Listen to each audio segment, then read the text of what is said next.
Alors, on a tout de suite une idée des pièges qui guettent les pilotes. Alonso qui va tenter de se reprendre. Voilà ce qui s'est passé. Il est arrivé trop rapidement, on n'a pu négocier le virage, a choisi de traverser une partie du bac à gravier du gazon. On a même vu Hakkinen se faire surprendre là ce matin. Oui. Oh! Et, correction, mais il avait trop de vitesse.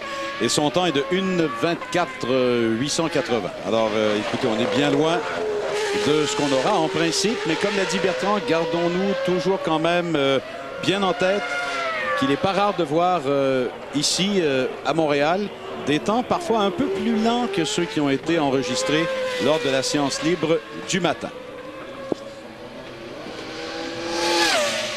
Oui, 3 fois au cours des 5 dernières années, on a roulé plus lentement en qualification que le samedi matin.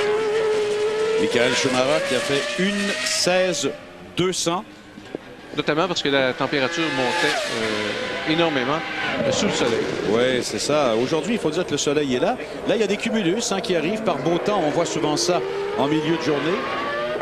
L'an dernier, position de tête, Michael Schumacher, 1:18.439. Alors écoutez, ce sera quelque part entre 2 et 3 secondes plus rapide. Ça, je pense qu'on peut l'attendre de façon très nette aujourd'hui. Alonso fait un autre tour lancé. Il faut dire qu'il a fait une excursion hors piste. Ouais.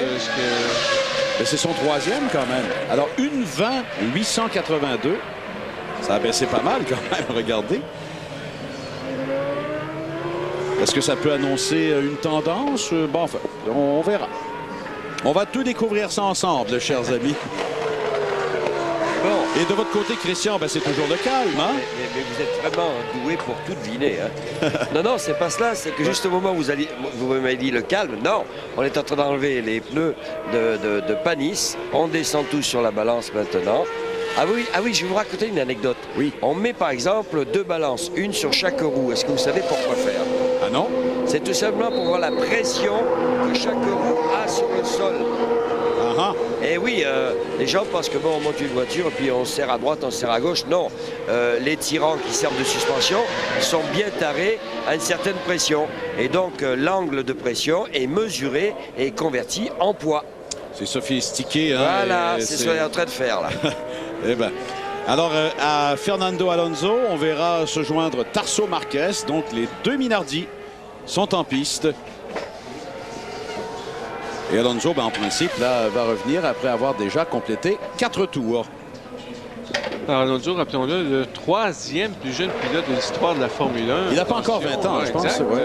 Il a 19 ans seulement pour l'instant. Il est en Formule 3000 l'an passé. Une victoire à Spa-Francorchamps et une belle victoire.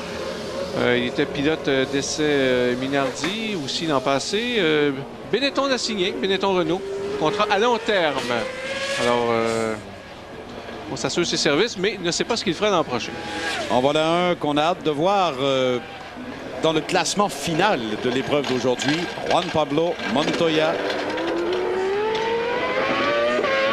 Et voilà Tarso Marquez maintenant. Marquez qui va s'amener le long de la route du bassin. Bertrand vous l'a dit, un moteur Ford vraiment désuet. Un moteur Ford il y a quoi? Il y a 3 ans, Bertrand, dans le cas de Minardi, peut-être même 4. Ouais. Alors on disait à l'époque, c'est le F1 V10 là, de Ford, c'était déjà bien. Mais c'est plus ça, tout à fait. Non. Je pense qu'on est bien d'accord, hein, Christian? Oh, il devrait être au musée déjà. Alors, c'est l'ancien Zetec R 1998. Oui. Oh, ça, c'est celui... Revu et corrigé pour 1999, 2000 et 2001. Oui, ça, c'est celui qu'on avait conçu après le V8, là, qui est extraordinaire. Ouais. Hein. Alors, 125 kilos, alors que les bons moteurs maintenant pèsent moins de 100 kilos. 730 chevaux à peu près, alors qu'on fait 850 maintenant. À peu près. Et, mais un bon châssis. Oui, un excellent châssis. Une conception de Gustav Brunner qui n'est plus là. Dis donc, Christian, oui. Au niveau des tours minutes, on en est où, là? Est-ce qu'on est encore au-delà de 18 000 tours? On fait 18 500, 18 600. Ouais. C'est effrayant. Mais c'est pour ça qu'on comprend mieux. Si on veut aller avec des moteurs qui tournent très vite, il faut qu'ils soient très compacts. Il faut donc que ça soit des courses de pistons très, très réduites. C'est pour ça qu'on peut se permettre de faire des moteurs aussi petits et aussi légers. Et des moteurs, évidemment, qui sont capables d'une telle performance grâce à l'invention de votre ami Boudy que vous m'avez présenté et qui m'a fasciné. Oui, on a vu Marquez, là, ça venu tout près du mur du Québec. Alors, le rappel pneumatique des soupapes. Des soupapes, oui, qui a bouleversé l'industrie, puisque tout le monde, que ce soit Ferrari, n'importe qui, utilise ce système-là.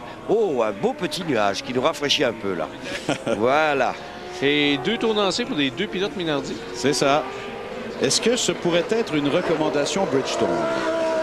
Ou est-ce une approche Minardi? Ouais, vous en avez eu écho, Christian?